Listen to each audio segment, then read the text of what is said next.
So this, bizarro. Um, and I don't get this. College football news said the Tennessee Vols letdown game or sandwich game is the University of Texas San Antonio, September the 23rd. They say, quote, watch out, UTSA has the makeup, the veteran quarterback in Frank Harris, and the attitude to walk into Knoxville and screw everything up. This comes right after the Vols go to Florida. We talked about how Philip Fulmer's teams would have those letdown games. Here's why I don't think you should be concerned about letdown games against far lesser opponents. Obviously, South Carolina was better than we all thought and put things together at the right time. But talent level, it wasn't a world of difference. UTSA is a world of difference. You don't have to worry about those games anymore because Josh Heupel's offense is going to put them on the ropes pretty quickly. So we talked about the Memphis game earlier. Memphis games, plural, Vanderbilt, Kentucky, which Tennessee would sometimes play lackluster games against.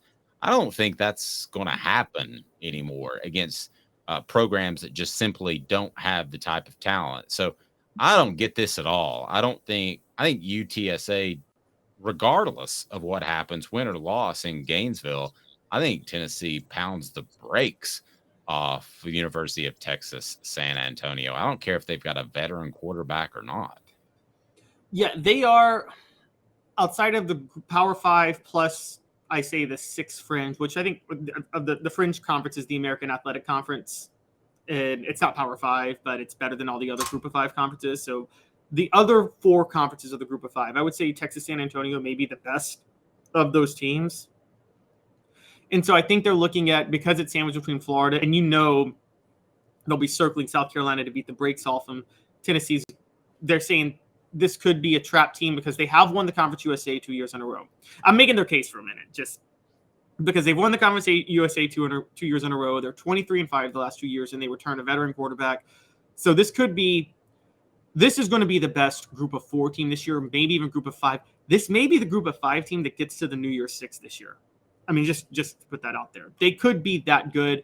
I don't think anybody looks beyond the American or the Mountain West typically for that top Group of 5 team. I don't see Conference USA Sunbelt getting there. But if one ever breaks through, this year's Texas San Antonio team would be the one that breaks through.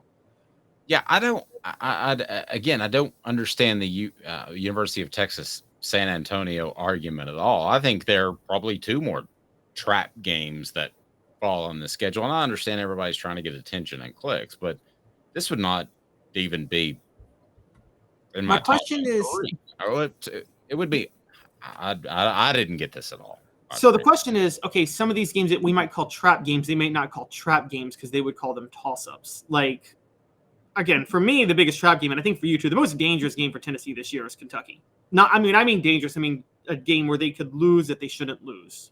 Where they'll be favored. Yeah, they'll be favored by a touchdown plus. Let's set that as the parameter. Okay, so yes, Kentucky, but I could make a bigger argument for Texas A&M. I mean, and I think they're going to pound Texas A&M, but I could make a better argument for Texas A&M being one of those games than UTSA because they wouldn't consider A&M a trap game. Well, they would consider that a toss-up. But okay, but with Kentucky's as much of a Kentucky's more of a toss-up than Texas A&M. That may be why they didn't include Kentucky either. That may be why they put Texas San Antonio. I mean, I'm with you. Like, me and you know this. But I'm not. Yeah. Like the average college football fan, I mean, me and you know, and regular SEC fans should know that Tennessee would be should pound Texas A&M and should beat Kentucky. I don't know if national media understands the subtle nuanced differences between those schools right now and where they're at. Yep. I guess that's fair. I mean, if I had to do this for every school, and they did do it for like every Power 5 school, I mean, I would have some bad ones in there, but don't worry about UTSA. Mark that down. And if you want to timestamp that in your head and we want to go back, something happens and it ends up being less than 14 points, I'll eat crow and be glad to do it. But I don't think that's going to happen. Texas A&M. Let me make the argument for that. You and I both think they're going to Tennessee will handle Texas A&M. They have an off week before, so they're going to handle Texas A&M. But let me just make the argument that they could be sky high if they're undefeated at that point. If they beat Florida and South Carolina, Texas A&M is a little bit more of an unknown opponent, and then you've got Alabama the next week. So we're both kind of playing devil's advocate with ourselves, but that's a better argument to me than UTSA, is it not? Yes, I would agree in terms of who they're more likely to lose to. But again, it's hard to call them a trap game because national media thinks Texas A&M is going to be back this year. They're not, and so they think that would be more of a toss up. I think there's a really good chance. Look, Texas A&M is a bigger trap game for Alabama than they are for Tennessee. Because remember, they play Alabama the week before they play Tennessee this year.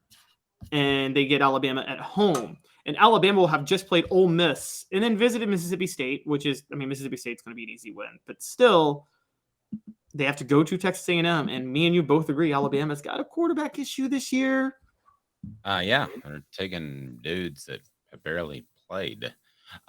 So, although I don't think Tyler Buckner is a desperation move like you do. But anyway.